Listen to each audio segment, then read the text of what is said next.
अस्सलामुअलैकुम दोस्तों, आज की इस वीडियो में मैं बात करने वाला हूं रेफरेंशियल इंटेग्रिटी के बारे में। तो इससे पहले की वीडियो में मैं डिस्कस कर चुका हूं एंटिटी इंटेग्रिटी के बारे में। तो जिन स्टूडेंट्स ने वो वीडियो नहीं देखी तो वो देख सकते हैं। तो आज की इस वीडियो में बात की जाएगी रेफरेंशियल इंटेग्रिटी के बारे में। तो बगैर टाइम ज़ाया किए चलिए शुरू करते हैं। रेफरेंशियल इंटेग्रिटी, तो जैसा कि हमें पता है कि हम डेटाबेस के अंदर अपना डाटा टेबल्स की फॉर्म में स्टोर करते हैं और उन टेबल्स में हम एक प्राइमरी की को रखते हैं जो कि यूनिकली आइडेंटिफाई हो रही होती है, सारे के सारे रिकॉर्ड को यूनिक करके बता रही होती है।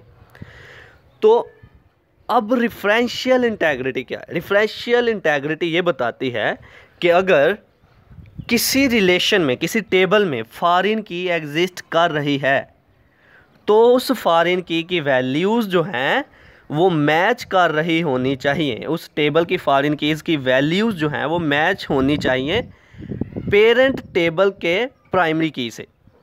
फिर से बताता चलूँ, रेफरेंशियल इंटेग्रिटी जो है ये बताती है कि अगर किसी रिलेशन के अंदर फॉरेन की एग्जिस्ट कर रही है तो उस फॉरेन की वैल्यूज़ जो हैं दूसरे टेबल की, यानी कि पेरेंट टेबल की प्राइमरी की वैल्यूज़ से मैच होनी चाहिए।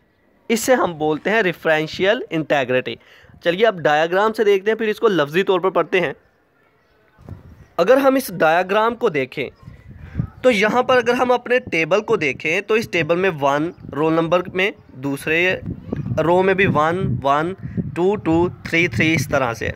अगर इसके हम पेरेंट टेबल को देखें तो पेरेंट टेबल में 1 2 3, मतलब ये कि पेरेंट टेबल की ये जो प्राइमरी की है इसके साथ हमारे ये चाइल्ड टेबल की वैल्यूज़ जो हैं वो मैच कर रही हैं। दिस मीन्स दैट कि ये फॉरेन की है। तो रेफरेंशियल इंटेग्रिटी का रूल क्या है कि अगर कोई रिलेशन है तो उसकी फॉरेन की वैल्यू मैच होनी चाहिए उसके पेरेंट रिलेशन के प्राइमरी की के साथ। तो इसका मतलब ये रेफरेंशियल इंटेग्रिटी सच साबित हो रही है, पता चल रहा है कि रेफरेंशियल इंटेग्रिटी है। तो चलिए अब इसको लफ्ज़ी तौर पर पढ़ते हैं। Referential integrity, point number 1, referential integrity states that if a foreign key exist in a relation. Referential integrity बताती है कि अगर फॉरेन की किसी रिलेशन में एग्जिस्ट कर रही हो, the foreign key value must match the primary key value of some tuple in its parent relation. तो फॉरेन की वैल्यूज़ जो हैं मैच करनी चाहिए पेरेंट रिलेशन के प्राइमरी की के साथ। Number 2, it preserves the defined relationship between relation when records are added और डिलीटेड। ये रिलेशनशिप को प्रिजर्व करने के लिए यूज़ होती हैं जब हम अपने रिकॉर्ड को ऐड कर रहे होते हैं या फिर डिलीट कर रहे होते हैं। Number 3, it insures that the data in both relation is consistent. इससे हमें पता चलता है कि दोनों टेबल्स में जो हमारा डाटा है वो कॉन्सिस्टेंट है। Number 4, the referential integrity can be achieved by creating relationship between the relations.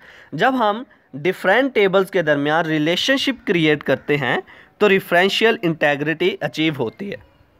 Number 5, in the relationship one relation is called parent relations and this other relation is called child relation. पहले relation में को जिसको हम एक को parent relation बोलते हैं और दूसरे को चाइल्ड।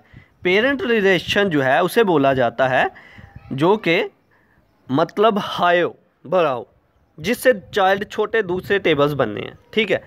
तो इस तरह से रेफरेंशियल इंटेग्रिटी जो है रिप्रेजेंट होती है। तो ये था आज का हमारा लेक्चर जिसमें हमने बात की रेफरेंशियल इंटेग्रिटी के बारे में। आई होप कि आपको मेरी ये वीडियो पसंद आई होगी। Like this video, share this video and comment below this video if you have any question. Thanks for watching. Subscribe focus group. अल्लाह हाफिज़।